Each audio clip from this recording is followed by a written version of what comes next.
Então o que eu vou resolver primeiro, pessoal, algumas coisas do livro do Leopold, depois eu vou resolver outras do livro do Guido Risi, e talvez até resolva algumas outras do livro do James Stewart, são livros muito bons. Do livro do Leopold, eu quero pegar o enunciado correto aqui da regra de L'Hopital, tá? Vou, eu vou escrevê-lo. É quando nós estamos tratando desse limite aqui, f de x sobre g de x, quando x tende a A. Porque se ambos são nulos, olha o que você vai encontrar. Você vai encontrar uma indeterminação 0 sobre 0, né? Tá? E é sobre esse problema que a gente vai tratar aqui. Que felizmente tem uma saída extremamente elegante. A regra de L'Hopital é muito usada. É uma das primeiras coisas que o aluno se lembra nos cursos de cálculo. São funções que simplesmente satisfazem essas condições aqui de cima. Nem precisa ser função polinomial. Se for, é melhor ainda, mas nem precisa ser. Coisa bem geral. Tá? Muito bem. Vamos continuar aqui o enunciado. Se por acaso o limite, quando x tende a esse mesmo A, de f' sobre g' existir e for igual a um certo L, então esse limite aqui existirá e também será igual a L. Pronto, esse é o enunciado, tá, pessoal, da regra de L'Hopital.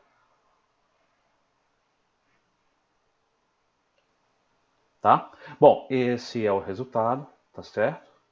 É o resultado que nós simplesmente vamos usar e vamos usar de uma forma que vai ser, felizmente, bem fácil de compreender, gente. É bem prático para poder mostrar o uso disso daqui. Se na hora que vocês perceberem que essas condições estão sendo satisfeitas, e mais essas daqui, do limite do quociente entre as derivadas, então a gente pode garantir a existência e pode garantir qual é o valor também desse limite aqui. Vou dar um exemplo para vocês de limites com os quais nós já trabalhamos, tá? São dois exemplos retirados desse livro do Leopold.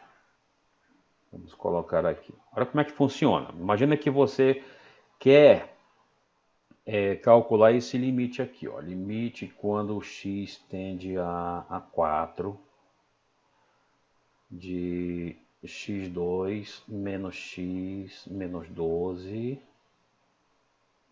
sobre x2 menos 3x menos 4.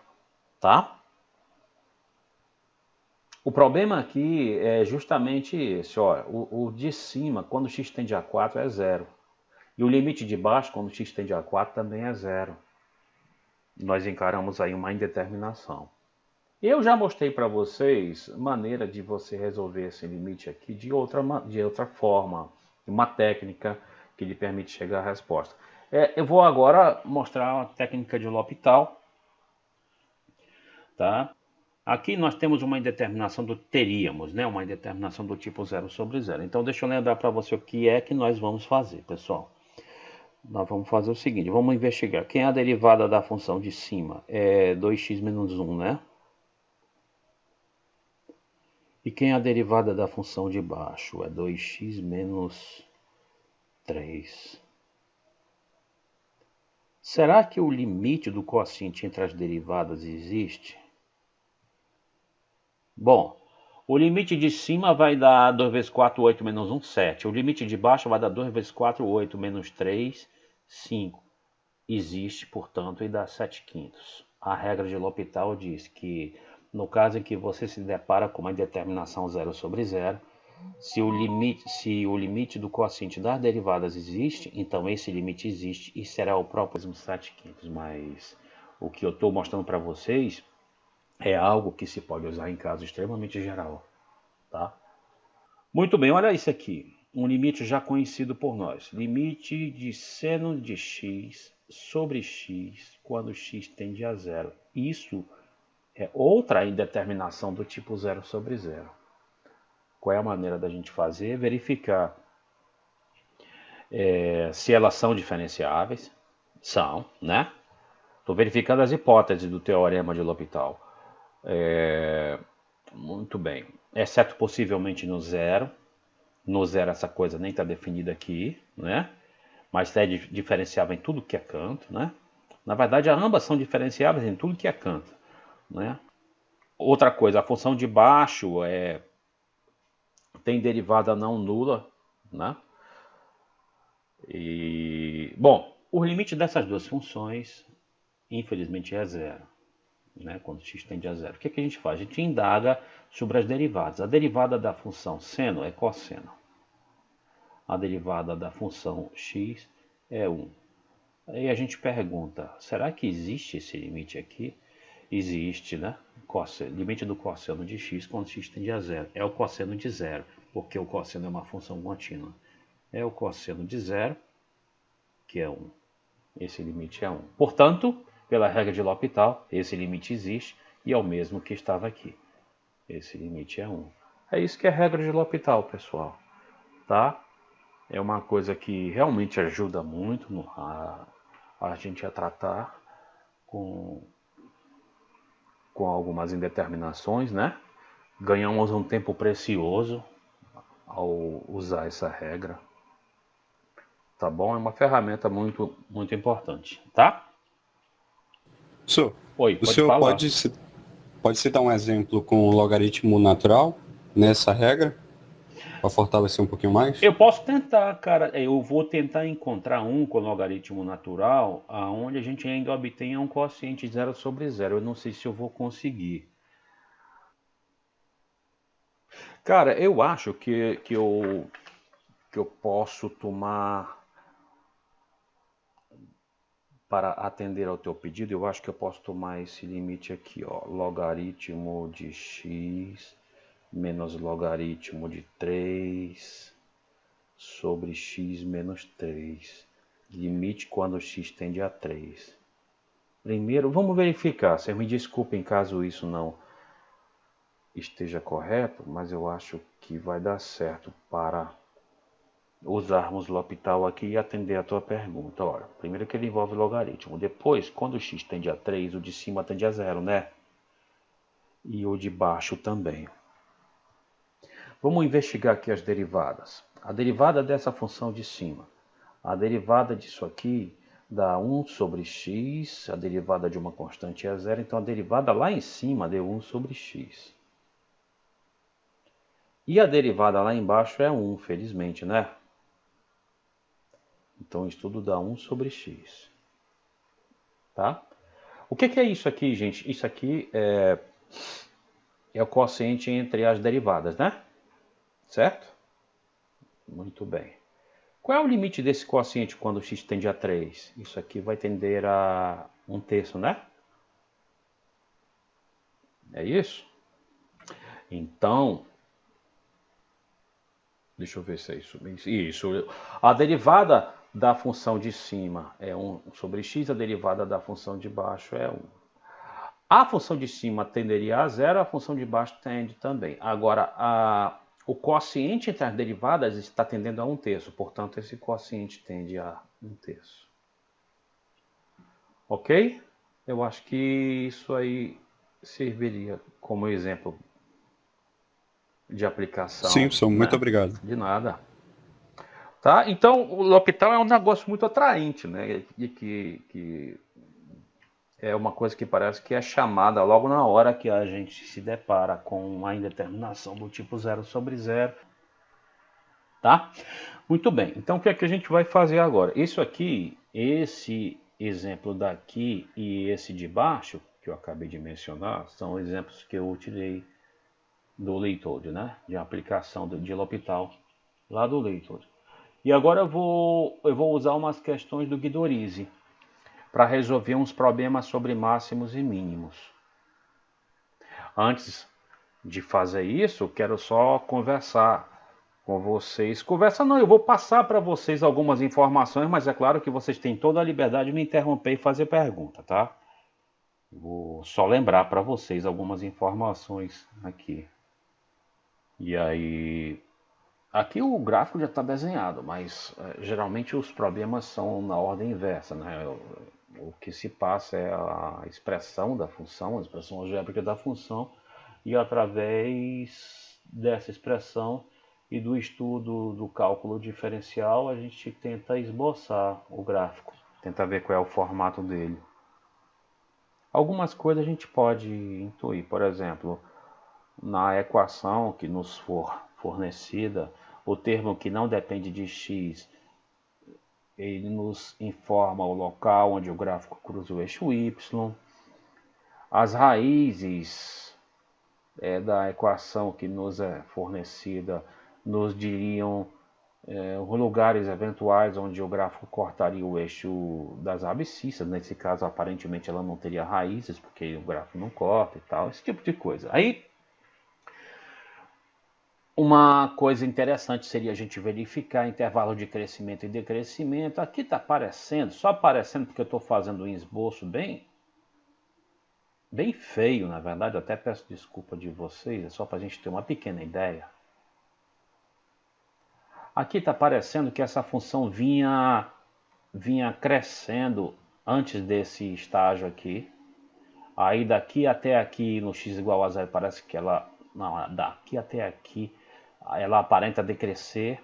Daqui até aqui ela aparenta crescer. E daqui em diante parece que ela decresce.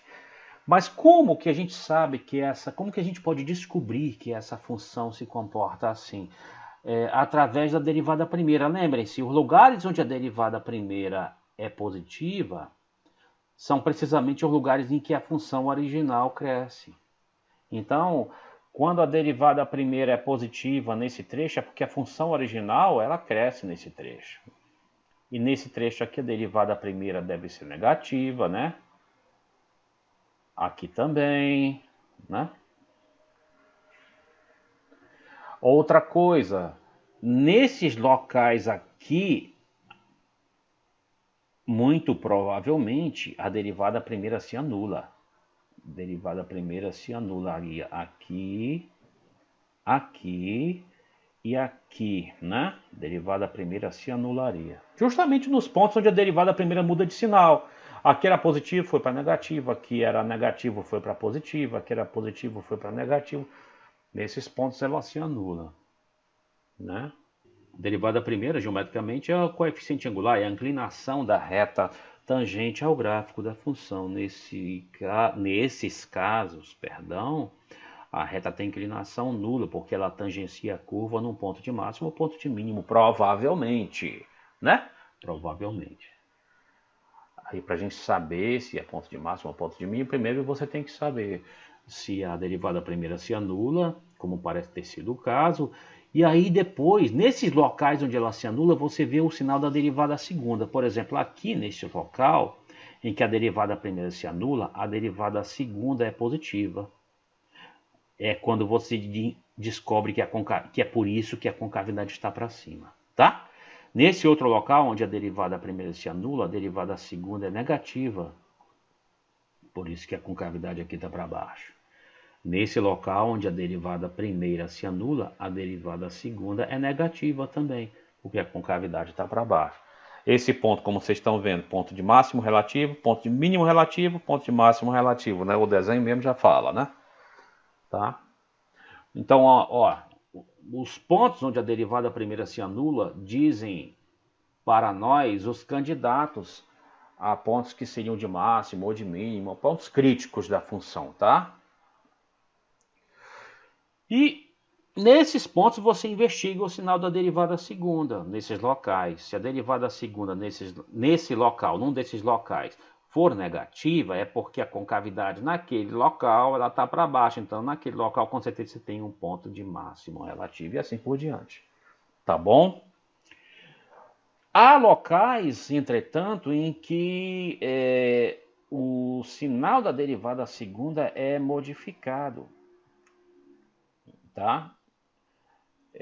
A derivada segunda se anula. Quando a derivada segunda se anula e a terceira não se anula, você tem um ponto bem importante, ponto de inflexão. Tá bom, gente, então é o seguinte, isso aqui é uma coisa para a gente lembrar do que a gente vai fazer, na verdade do que nós fizemos, né? E nós vamos resolver alguns exercícios um pouco mais aplicados, usando esses conhecimentos que nós já tínhamos. A moral da história é o quê? A moral da história, gente, é que as informações sobre as derivadas de uma função lhe trazem informações sobre a função. O comportamento das derivadas de uma função lhe traz informações valiosíssimas sobre o comportamento da função, sobre o gráfico da função. Então é isso que a gente vai fazer, tá bom? Então vamos lá, vamos resolver alguns exercícios do livro do Guidorizi. Vocês me perdoem caso eu acabe não conseguindo fazer alguns deles. Eu confesso a vocês que eu não tive tempo de fazê-los antes. É sempre uma obrigação, inclusive, do professor ter resolvido antes dos exercícios. E eu confesso a vocês que não tive tempo. Mas vamos tentar fazer juntos, tá bom? São exercícios interessantes, são exercícios importantes de aplicação desses conceitos, tá? Vamos lá dar uma olhada então. Quando ele fala assim que o perímetro é dado, o perímetro é fornecido. E o que é o perímetro de um retângulo? Aí é tranquilo, né? Então vamos lá, vamos para esse problema aqui. Primeiro que tudo, antes de investigarmos o que está sendo pedido, o que é o perímetro de um retângulo? Bom, retângulo para começar, quadrilátero de 4 lados, que é um quadrilátero equiângulo, né? Um quadrilátero equiângulo é um quadrilátero cujos ângulos internos são todos congruentes. É tudo aqui 90 graus, né? Tudo aqui 90 graus. Esse aqui é um retângulo, tá? Isso aqui é um retângulo. Um retângulo tem base, digamos, x e altura y. Vou usar essa simbologia, não sei se eu estou sendo muito feliz nessa simbologia. O que vai ser o perímetro aqui? O perímetro de qualquer figura, de qualquer polígono, é a soma de seus lados. Ele tem dois lados de comprimento x e dois lados de comprimento y, que, aliás, não precisam ser iguais, né? Esses comprimentos. Só se fosse um quadrado. Não foi dito aqui que é um quadrado, então a gente não tem o direito de supor isso, né? Então o perímetro aqui, ele é simplesmente a soma de todos os lados. São 4, dois lados de comprimento x e dois lados de comprimento y. É claro que você tem direito de dividir toda essa equação por 2. Fisicamente, isso, digamos, geometricamente, isso aqui está dizendo que o semiperímetro é x mais y. Tudo bem. Mas vocês vão de convir comigo que esta e esta daqui, elas são exatamente a mesma informação, né? Tá certo? O que é que ele está dizendo aqui, pessoal? Ele está dizendo assim, olha, ele quer as dimensões do retângulo, quer saber comprimento de base e comprimento de altura, portanto, de área máxima possível. Quando ele fala de área máxima, é de área máxima possível, cujo perímetro é dado, cujo perímetro é constante, isso é fixo. Isso aqui, pessoal, é como se você tivesse sido presenteado com, digamos, uma cerca de comprimento 2P e você quisesse fazer, você tivesse o direito de fazer uma cerca retangular, cercar uma área retangular com essa sua cerca que você ganhou, e quanto mais área você abarcar, mais dinheiro você ganharia com essa área, mais coisa você poderia, digamos, plantar ali. Então é claro que você vai procurar as configurações que lhe permitissem obter a maior área possível. Esse problema de maximização tem uma área muito famosa em física e matemática, principalmente, que é chamada otimização, que é precisamente isso, pessoal. É saber determinar as condições que lhe permitem otimizar ou maximizar desempenho ou minimizar custo, por exemplo. Esse tipo de coisa. Começa por aqui, entendeu? Bom, então o que a gente vai fazer aqui? A gente vai fazer o seguinte. Nós queremos saber quais são as dimensões, base e altura, de modo que esse retângulo nos forneça a área máxima possível. Vejam, é claro que a gente tem que saber primeiro a fórmula para o perímetro, que está aqui, e depois uma fórmula para a área do retângulo. A área é x vezes y. Aqui nós temos já duas equações. Essa daqui ou essa eu posso escolher. É claro que eu vou escolher a menor delas. E não há problema nenhum. Por quê? Porque como nós já sabíamos, essas duas aqui não fornecem exatamente a mesma informação. Nós queremos maximizar essa função aqui, área. Né? Nós queremos área máxima. Aí o que é que a gente faz? Faz o seguinte, ó. Infelizmente temos duas coisas variáveis aqui. Em cálculo 1, nós só temos direito direito não, mas só temos o conhecimento suficiente para tratar de diferenciabilidade de funções de uma variável. Mas isso pode se tornar uma variável só. Repara, aonde tem y, eu tenho todo o direito de dizer que eu tenho p menos x, né? Por causa disso. Lembre-se, o p é sempre mantido constante. A soma da base com a altura do retângulo vai ser sempre constante. Elas podem variar à vontade, mas a soma delas tem que ser sempre constante. É isso.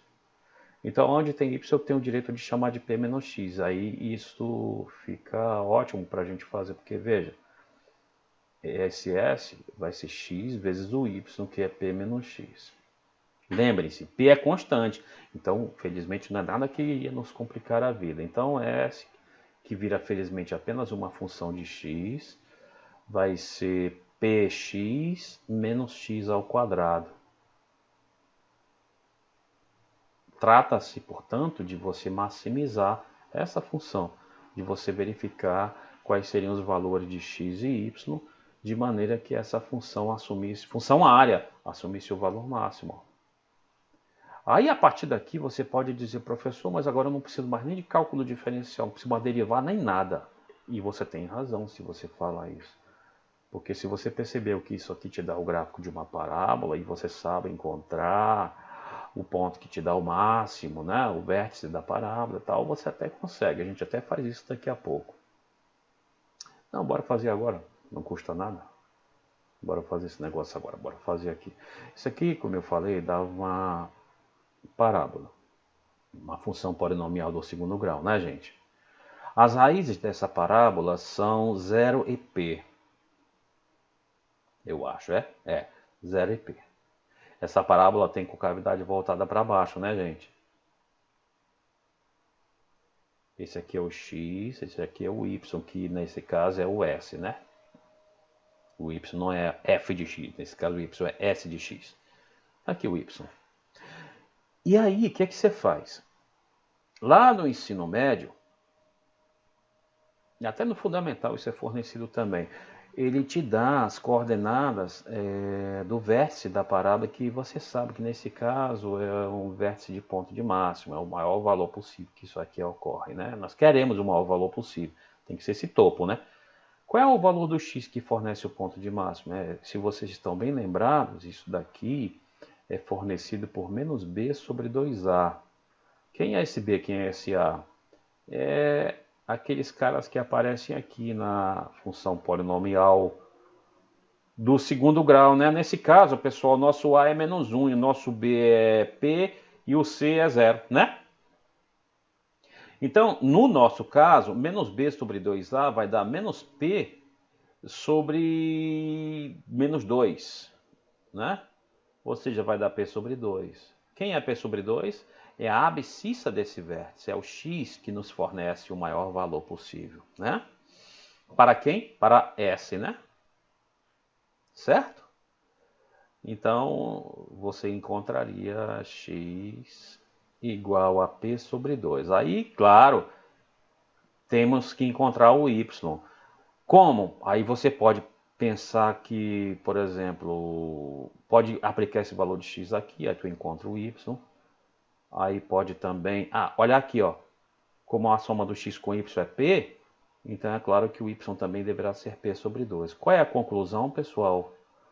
A conclusão é que as dimensões do retângulo para que essa área seja máxima possível são p sobre 2 e p sobre 2, ou seja, as dimensões do retângulo deverão ser tais que o retângulo deverá ser um quadrado. Dentre todos os retângulos de mesmo perímetro dado, aquele de área máxima será um quadrado. Foi isso que a gente descobriu. Mas não precisa fazer assim. Se você não quiser, o cálculo de derivadas, embora seja nos apresentado apenas na universidade, geralmente, ele facilita enormemente a vida e simplifica realmente muitas soluções. Por exemplo, você chegou até aqui, chegou até a função área, e você quer obter o máximo disso daqui. Você deriva esse negócio igual a zero, né? Vamos derivar isso aqui igual a zero. Vamos esquecer da parábola por enquanto. Vamos fazer de conta que nós nem soubéssemos que isso dá uma parábola. Vamos derivar. Epa.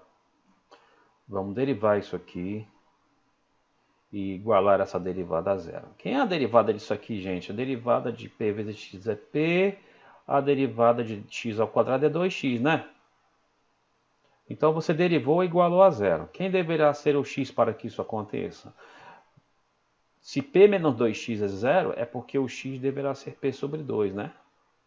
Aí acabou. Pega esse x, substitui aqui e você encontra que o y deverá ser p sobre 2. Aí, por desencargo de consciência, você deve pensar assim, poxa, eu sei que isso aqui é um ponto crítico, mas será que é ponto de máximo mesmo? Não poderia ser um ponto de mínimo, ou até com muita falta de sorte virar um ponto de inflexão? Aí o que é que você faz? Teste da derivada segunda. Vamos derivar. Aí você pode pensar, poxa, mas eu vou derivar 2 vezes, essa coisa vai ficar pior. Na verdade fica mais fácil, ó. Deriva mais uma vez isso. Simplesmente dá menos 2. Acabou. Que é um número negativo. Se é um número negativo, a concavidade está para baixo. Então aquele ponto de fato é ponto de máximo. Pronto. Aí mata aqui. Quais são as dimensões desse retângulo? Isso aqui é uma maneira de fazer. Isso aqui é outra. E vocês eu acho que vão convir comigo que essa outra maneira que eu fiz aqui em amarelo é até menor, né? Então, as dimensões do retângulo de área máxima, cujo perímetro 2π é dado, deverão ser p sobre 2 e p sobre 2. A base e a altura, portanto, devem ser iguais. Em outras palavras, dentre todos aqueles retângulos de mesmo perímetro, o de área máxima será um quadrado. Tá bom? Mas é um problema clássico de resolução para essas coisas assim. Beleza. Então vamos lá, vamos passar para um próximo aí. Quanto à interpretação de texto, como eu falei, é questão de leitura, simplesmente leitura, tá? Costume de leitura. Então vamos lá, vamos determinar um número real positivo, que eu vou chamar de x, tá, pessoal? Vou chamar de x, cuja diferença entre ele e seu quadrado seja máxima. Essa função diferença eu vou chamar de d, que é função de quem? De x, né? Eu quero maximizar essa função d, por exemplo. Entenderam? Essa é a interpretação desse texto. Eu quero maximizar essa função d de diferença, tá? A diferença entre o número e seu quadrado. Eu quero que isso seja máximo possível. É claro, vocês estão sabendo que isso aqui vai virar parábola de novo, mas eu vou de novo me esquecer, tomar aquela postura de me esquecer que estou trabalhando com parábola, porque nem sempre a função que nos é apresentada é uma função polinomial, muito menos parábola. Mas o método aqui é tão poderoso, o método do cálculo diferencial, que é usado em qualquer caso onde a gente tem função 2 vezes diferenciável. Esses testes que eu estou fazendo aqui, 3 vezes diferenciável, caso você esteja exigindo isso também, mas para verificação de ponto de inflexão, né? Mas às vezes nem isso é necessário. Muito bem, vamos lá. Então, primeiro, nós queremos maximizar uma função, nós queremos encontrar pontos de máximo relativo. Nesse caso, esse máximo relativo vai ser até máximo global. Como que a gente vai atrás de ponto de máximo ou de mínimo? Derivando e igualando a zero, né? Então vamos derivar e igualar a zero. A derivada disso é 1 menos 2x, né? Qual é o x que proporciona essa equação? Eu estou falando aqui a equação 0 igual a 1 menos 2x.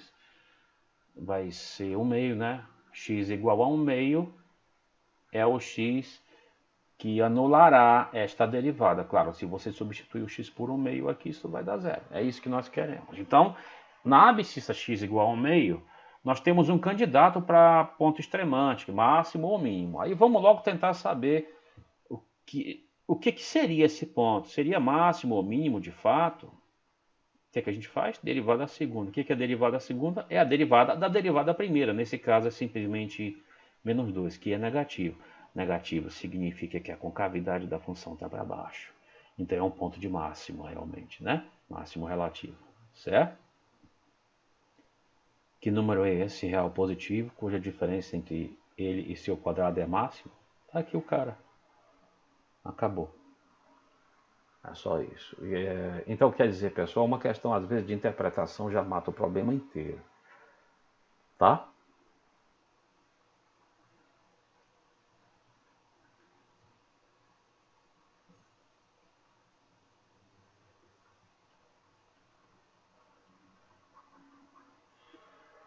Então vamos lá, vamos interpretar aqui.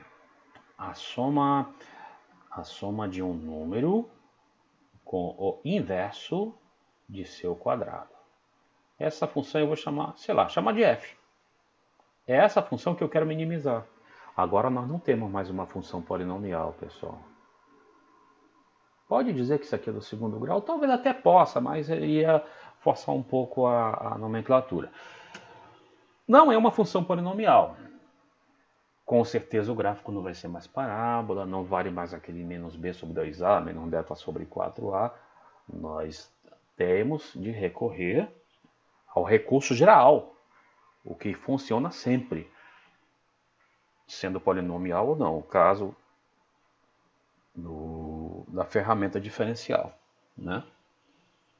Nós queremos, eu repito, minimizar essa função f aqui. E isso aqui é mais português do que matemática, né? Isso aqui foi a interpretação, digamos, matemática para isso aqui.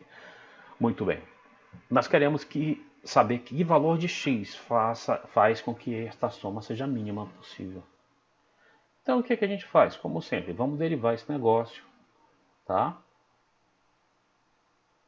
E talvez aqui eu opere a derivada de maneira muito rápida. Mas caso vocês tenham achado isso, façam uma pequena revisada nas regras de derivação com expoente negativo, tá bom? E essa é a derivada. Nós igualamos a derivada a zero para achar os candidatos a máximo ou mínimo, não é verdade? Então vamos lá. Então, quando é que esta coisa vai ser zero? Eu vou repetir a pergunta aqui. Quando é que esta coisa vai ser zero? Ora, esta coisa vai ser zero quando 2 sobre x3 for igual a 1, né? Eu passei esse cara para lá que estava negativo, passei para o outro lado. Em outras palavras, botando o x aqui multiplicando e 1 para lá dividindo, quando x3 for igual a 2. Quando é que o x3 vai ser igual a 2, gente? Quando o x for igual a raiz cúbica de 2, né? Aí tu olha de trás para frente, caso queira, embora não precise. Na hora que o x for raiz cúbica de 2, então x3 vai ser igual a 2. Então, 2 sobre x3 vai ser igual a 1. Então, esta coisa vai ser igual a 0. Mas quem é essa coisa? É a f'. Então, quando x for este valor, a f' será nula. Para este valor, portanto, você tem um anulamento da derivada. Então, este cara aqui é uma abscissa que vai provavelmente nos fornecer máximo ou mínimo. Para a gente saber se é máximo ou mínimo, deriva duas vezes, né? Vamos ver a derivada segunda aqui, que é tão somente a derivada da derivada primeira. Isso aqui vai dar menos 2 vezes menos 3 dá 6 sobre x4. 6 sobre x4. Muito bem. Pessoal, esse número aqui, isso aqui é a derivada segunda, tá? Que é simplesmente a derivada dessa coisa. Como aqui não é mais a nossa intenção ensinar a derivar, eu estou só derivando direto aqui. Agora vamos só observar a questão de sinais, pessoal, que eu acho que talvez seja a única coisa da qual nós vamos precisar aqui. É claro que raiz cúbica de 2 é um número positivo, né? Tá? Se o x fosse negativo, o seu cubo seria negativo, e não é, é 2. Bom, então vamos lá. Esse número é um número positivo. Mas mesmo que ele fosse negativo, repara, ao aplicarmos esse valor que tem que ser aplicado na derivada segunda para fazer o teste, para saber se é máximo ou mínimo, isso aqui vai dar positivo, né? Então a derivada segunda ela vai sempre ser positiva. Então a derivada segunda deu positiva. A concavidade está para cima, tá? Então qual é o número positivo cuja soma com o inverso do seu quadrado é mínima? Este daqui, né? Nós já sabíamos que ele era um candidato a máximo ou mínimo, nós descobrimos que de fato ele é o mínimo, fornece o mínimo relativo. É esse cara aqui. Tá bom? Vamos entender a situação. Tá? Determine a altura do cilindro circular reto, de volume em massa. Cilindro circular reto todo mundo sabe o que é, né? inscrito na esfera. A esfera também a gente sabe o que é, tá? De raio R dado. Então vamos tentar desenhar uma esfera aqui. Vou tentar tomar um pouco mais de cuidado com os desenhos. Deixa eu inscrever dentro dessa esfera um cilindro e aí vocês vão já entender o que significa inscrição. Acho que agora não vai ficar muito bem feito não, mas eu vou tentar fazer uma gambiarra aqui nesse desenho. Tá bom. Isso aqui está tocando na esfera, tá? É isso que significa um cilindro estar inscrito numa esfera, pessoal. Cilindro circular reto estar inscrito em uma esfera significa o seguinte: as bases do cilindro deverão ser circunferências sobre essa esfera, tá? É claro que essa parte lateral do cilindro tá lá no interior, né? Não toca a esfera, né? É isso que significa estar inscrito ali. Esses problemas de inscrição e circunscrição são muito abordados em livros bons do ensino médio, tá? Também. Eu sugiro, por exemplo, para aqueles de vocês que quiserem, uma pequena revisão basta, tá? No livro, por exemplo, do volume 10 da coleção Fundamentos de Matemática Elementar do Gelsinhese. Tá? Bom, o que é o raio da esfera, pessoal? Ele está falando do raio da esfera aqui. O raio da esfera, ele é a distância entre o centro da esfera e qualquer ponto dessa periferia, ou seja, qualquer ponto da própria esfera, né? Entre qualquer ponto, entre o centro e qualquer ponto dela, né? Esse ponto aqui, qualquer ponto daqui aonde essa base toca a esfera, evidentemente é um ponto da esfera. A distância daqui para cá, a distância daqui para cá, a distância daqui para cá, tudo igual a raio, né? Tudo igual a raio. Isso aqui vai ser o raio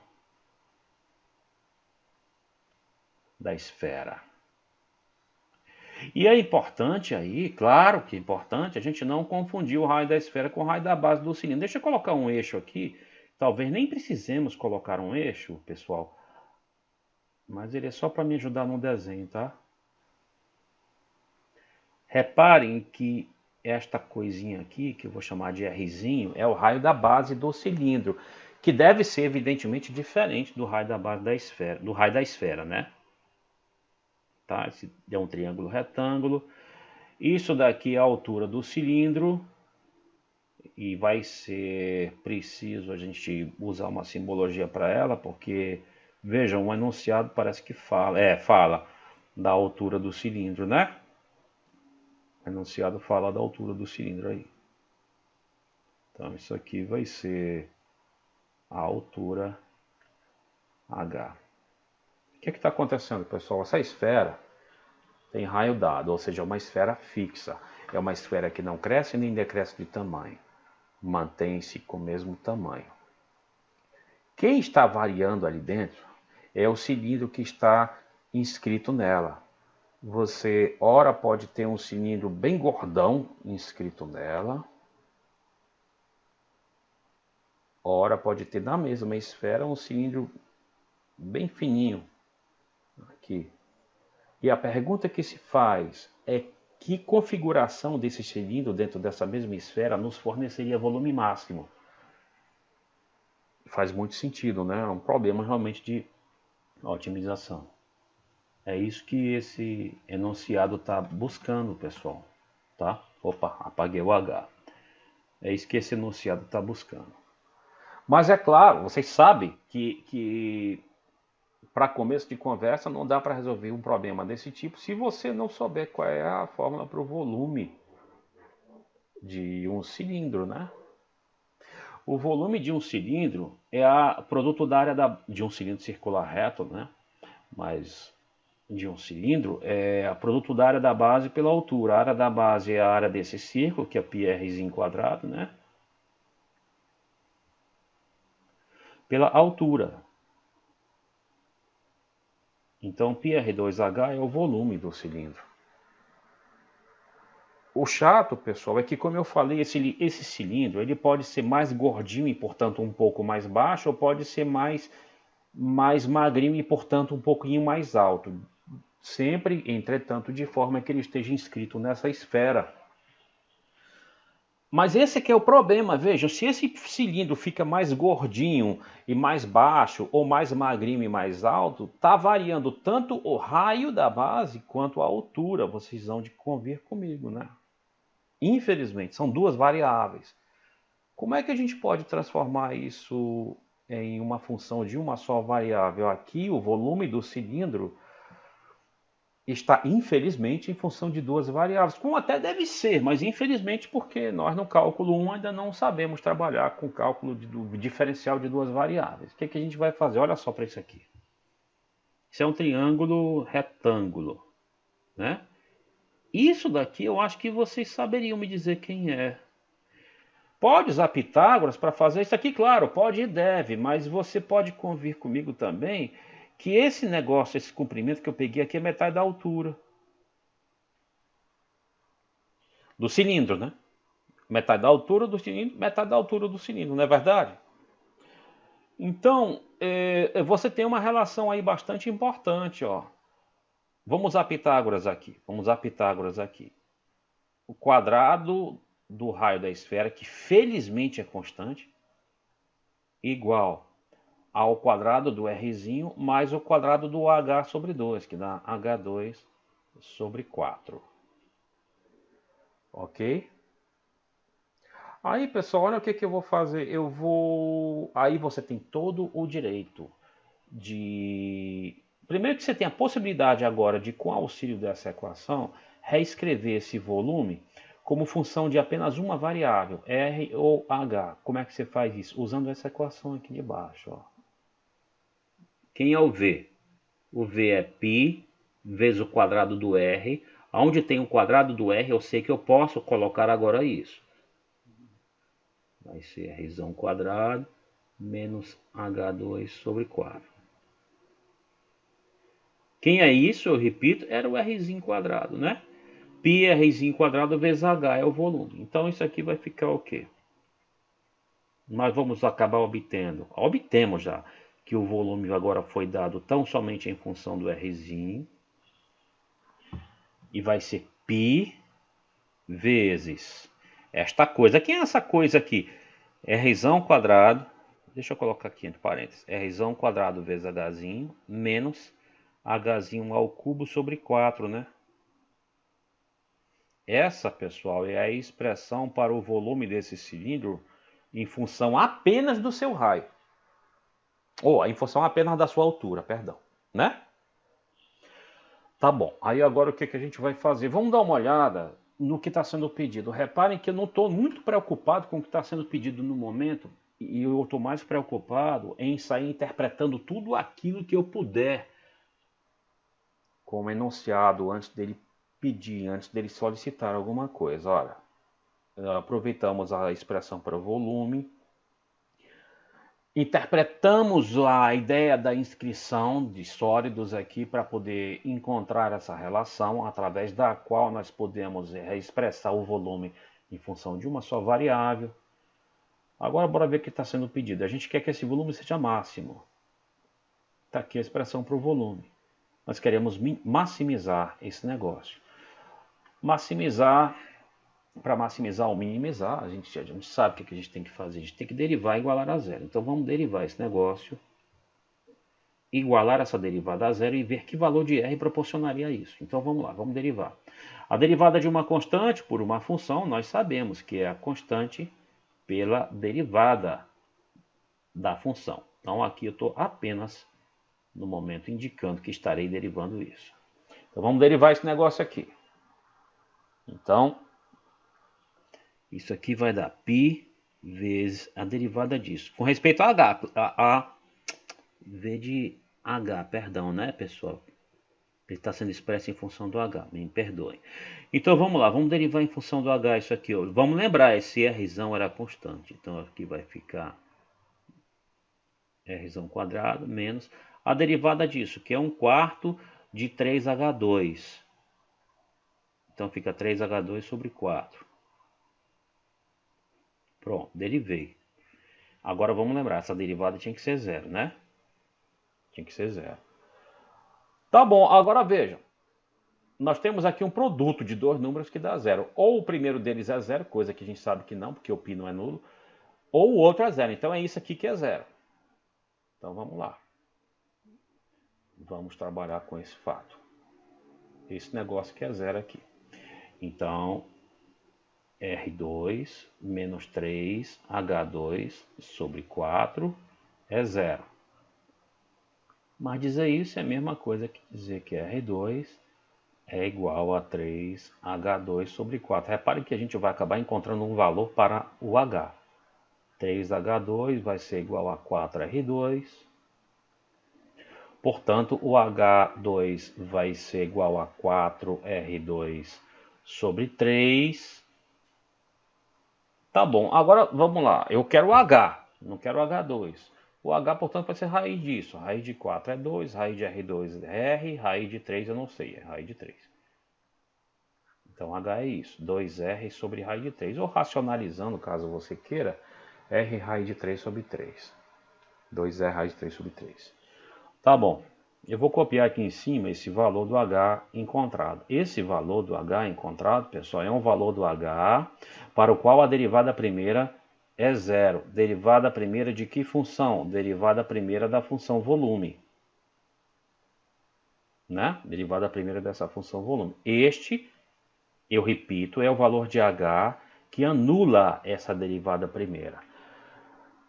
Ele é, portanto, um candidato a maximante ou minimizante, né? Maximizante ou minimizante. Então, vamos ter certeza do que se trata, né? Como é que a gente faz? Deriva mais uma vez. A derivada segunda aqui é tranquila, né? Olha, a derivada primeira, gente, aqui, ó. Agora, bora fazer a derivada segunda. Derivar isso, né?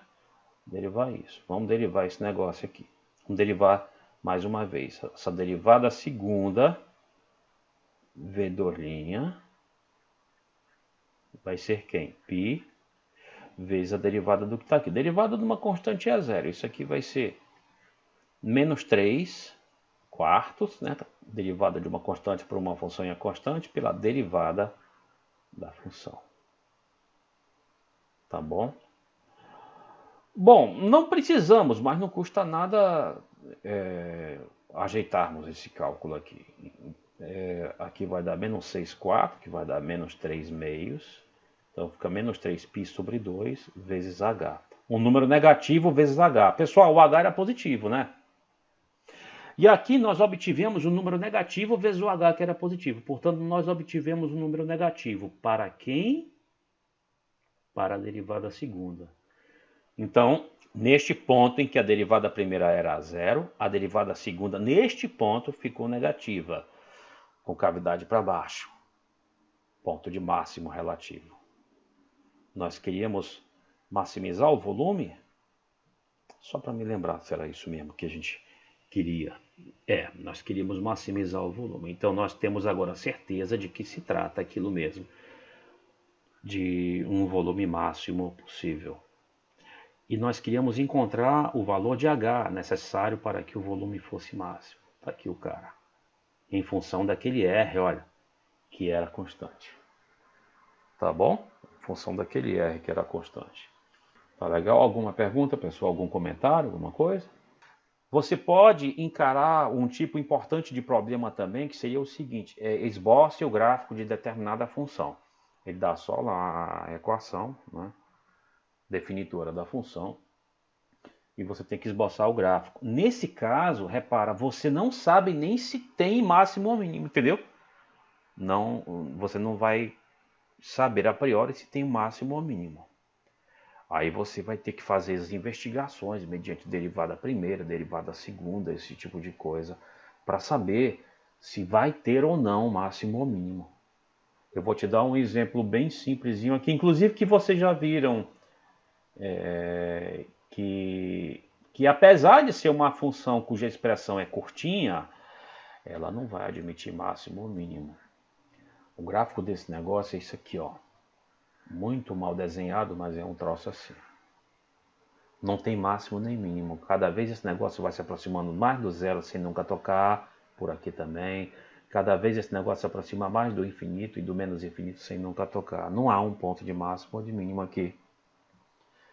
E querem ver um outro mais, um exemplo um pouquinho mais drástico, por exemplo, f de x igual a x mais 1. O gráfico de algo assim, que é mais fácil ainda, é uma reta, mas até por ser uma reta, vocês já estão percebendo, não vai ter ponto de máximo nem de mínimo, né? Ela decresce infinitamente e cresce infinitamente para o outro lado, né? Então tem algumas funções que vão ser fornecidas para nós que não possuem máximo ou mínimo. Aí nesse caso, a gente vai ser obrigado a verificar essa existência, entendeu? Se existir, tu tem que fornecer quais são as abscissas, né, no mínimo. Se não existir, aí tu já desenha o gráfico direitinho sem a presença desses tais pontos. Porque, por exemplo, esse daqui é o amarelo e esse azul, eles não tem ponto de máximo e mínimo. Então, às vezes, como eu estou falando, são fornecidas tão somente as leis para a gente esboçar o gráfico, e aí a gente vai ter que descobrir se tem ou não máximo ou mínimo ponto de flexão e tal. Tá bom?